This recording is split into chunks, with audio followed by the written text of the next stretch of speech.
Assalamualaikum warahmatullahi wabarakatuh. Kembali lagi bersama saya.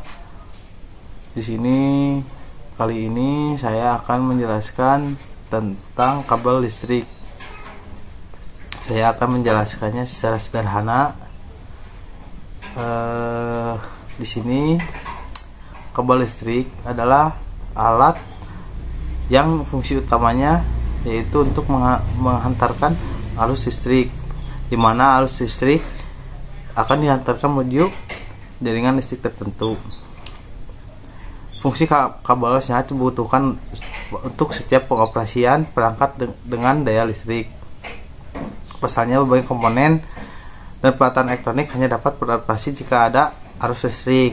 Arus listrik ini hanya dapat difungsikan dengan adanya penghantar, yaitu kabel listrik. Kabel listrik adalah media berfungsi sebagai penghantar arus listrik.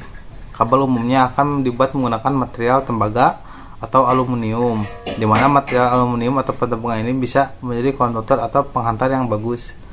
Dengan konduktor ini, arus akan dihantarkan dan diedarkan pada seluruh jaringan listrik sehingga alat elektronik di rumah kita bekerja dengan sesuai fungsinya. Kemudian, untuk menjaga keamanan, maka kabel juga dilengkapi dengan isolator atau jaket pelindung, di mana komponen isolator atau bagian pelindung ini bisa digunakan untuk lapisan bagian terluar kabel. Fungsi utama dari komponen isolator sendiri adalah untuk melindungi kabel.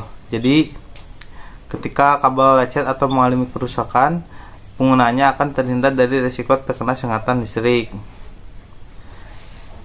Nah, adapun fungsi kabel listrik adalah satu, sebagai alat untuk mengantarkan arus listrik. Dengan begitu, arus listrik yang berasal dari sumber tegangan utama dapat diedarkan secara merata ke seluruh instalasi.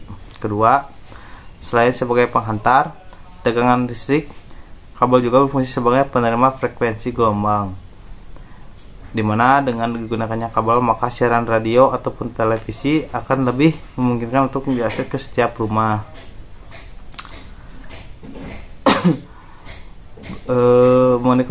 Berikut saya akan menjelaskan mengenai komponen penyusun sebuah kabel. Satu, konduktor. Bagian penyusun sebuah kabel yang pertama itu konduktor, di mana komponen konduktor merupakan bagian dari dalam kabel yang terdiri dari gabungan berbagai kawat. Sebagai bagian yang bertugas sebagai media pengantar listrik, konduktor harus dibuat dari material logam. Untuk jenis logamnya sendiri yang paling umum digunakan yakni tembaga ataupun aluminium. Kedua, isolator. Isolator adalah komponen atau bagian paling luar dari kabel, di mana fungsi utamanya yakni dijadikan sebagai pelindung agar sengatan risiko listrik bisa diminimalisir. Kembalikan dari konduktor yaitu justru isolator ini dibuat dari material berbahan termoplastik, di mana bahan termoplastik ini sudah dibuktikan memang aman karena tidak bisa berfungsi sebagai media penghantar listrik. Dan jenis-jenis kabel itu ada banyak.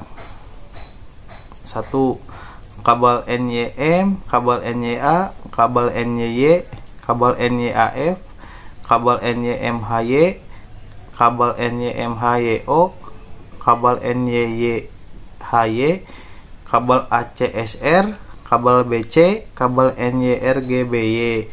Jadi ada dapat manfaat sesuai kebutuhan dengan cara memahami karakteristik dan macam-macam kabel tersebut. Kesimpulan, kabel listrik sangat penting fungsinya untuk menunjang beragam keperluan sehari-hari, baik untuk memberikan perangkat listrik, rumah tangga, hingga keperluan korporasi skala besar seperti pabrik. Memang membutuhkan instalasi kabel listrik sebagai penghantar arus. Mungkin sekian video dari saya menjelaskan tentang kabel secara sederhana.